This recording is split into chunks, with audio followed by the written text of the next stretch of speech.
नमस्कार दोस्तों। राजपूत वंश की पिछली वीडियो में हमने प्रतिहार वंश के महान सम्राट नागभट्ट प्रथम और उनके बाद हुए कुछ राजाओं के बारे में जाना। आज हम बात करेंगे प्रतिहार वंश के ही एक और महान सम्राट के बारे में।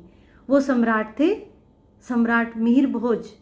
उन्हें भोज प्रथम भी कहा जाता है। दोस्तों, हम सभी को अपने देश के महान सम्राटों के बारे में ज़रूर जानना चाहिए और उनसे प्रेरणा लेनी चाहिए। इसलिए वीडियो को अंत तक ज़रूर देखें और अगर वीडियो पसंद आती है तो एक लाइक, शेयर और कमेंट ज़रूर करें और साथ ही साथ आपके अपने चैनल डिवाइन वे को सब्सक्राइब करना बिल्कुल ना भूलें। और मेरी यूट्यूब फैमिली मुझे तो जानती ही है, मैं हूँ मंजू शर्मा। आइए शुरू करते हैं आज की वीडियो। सम्राट मिहिर भोज अथवा भोज प्रथम गुर्जरात्रा क्षेत्र के प्रतिहार वंश के सबसे महान शासक थे। उन्होंने 836 ईस्वी से 885 ईस्वी तक 49 साल के लंबे समय तक शासन किया। उनका साम्राज्य मुल्तान से लेकर बंगाल तक था और उत्तर में कश्मीर से लेकर दक्षिण में कर्नाटक तक था, जिसे सही अर्थों में साम्राज्य कहा जा सकता है। सम्राट मिहिर भोज के पिता का नाम रामभद्र था और उनकी माता का नाम अप्पा देवी था। सम्राट मिहिर भोज की पत्नी का नाम चंद्र भट्टारिका देवी था। मिहिर भोज की वीरता के किस्से पूरी दुनिया में मशहूर हुए। इनका सर्वाधिक प्रसिद्ध अभिलेख ग्वालियर अभिलेख प्रशस्ति है, जिससे प्रतिहार वंश के बारे में काफी जानकारी मिलती है। मिहिर भोज को सूर्य का प्रतीक भी कहा गया है। ग्वालियर अभिलेख के अनुसार इन्होंने आदि वराह की उपाधि धारण की थी और अपने साम्राज्य की मुद्राओं पर आदि वराह की उपाधि उत्कीर्ण करवाई थी। उन्होंने चांदी के दुर्लभ सिक्के भी चलवाए थे। कश्मीरी कवि कल्हण की राज तरंगिणी में मिहिर भोज की उपलब्धियों को काफी अच्छे तरीके से बताया गया है।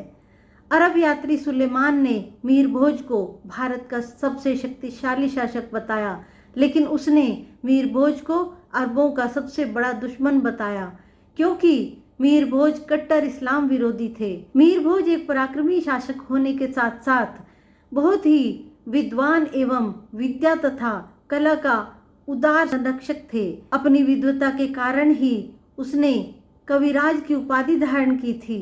सम्राट मिहिर भोज उज्जैन के महाकाल बाबा के परम भक्त थे। सम्राट मिहिर भोज ने करीब 20 बहुत ही महत्वपूर्ण ग्रंथों की रचना की थी, जिसमें से कुछ के नाम हैं सम्रांगण सूत्रधार, सरस्वती कंठाभरण, सिद्धांत संग्रह, राजकारतंड, योग्य सूत्रवृत्ति, विद्या विनोद। सम्राट मिहिर भोज ने धार्मिक कार्यों के साथ साथ विकास के भी कई कार्य किए। सम्राट मिहिर भोज ने सरस्वती मंदिर, केदारेश्वर, रामेश्वर, सोमनाथ आदि मंदिरों का निर्माण करवाया था। भोजनगर एवं भोजसेन नामक तालाब का निर्माण मिहिर भोज प्रथम ने करवाया था।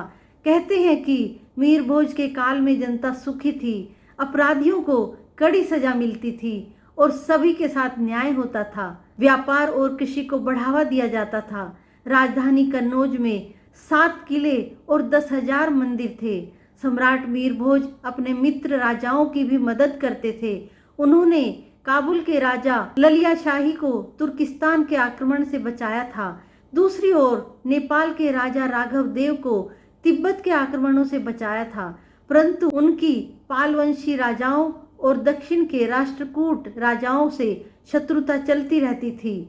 उन्होंने बंगाल के राजा देवपाल के पुत्र नारायण लाल को परास्त कर उत्तरी बंगाल को अपने साम्राज्य में मिला लिया था। दक्षिण के राष्ट्रकूट राजा अमोघ वर्ष को पराजित कर दिया था।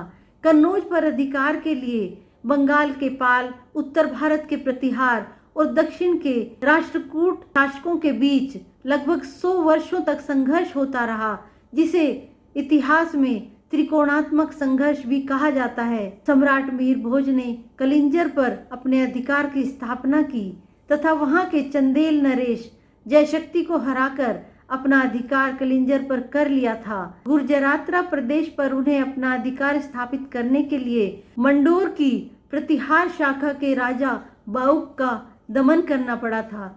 यह अनुमान जोधपुर अभिलेख पर आधारित है। उस समय दक्षिणी राजपूताना का चाहमान वंशज मीर भोज के अधीन था।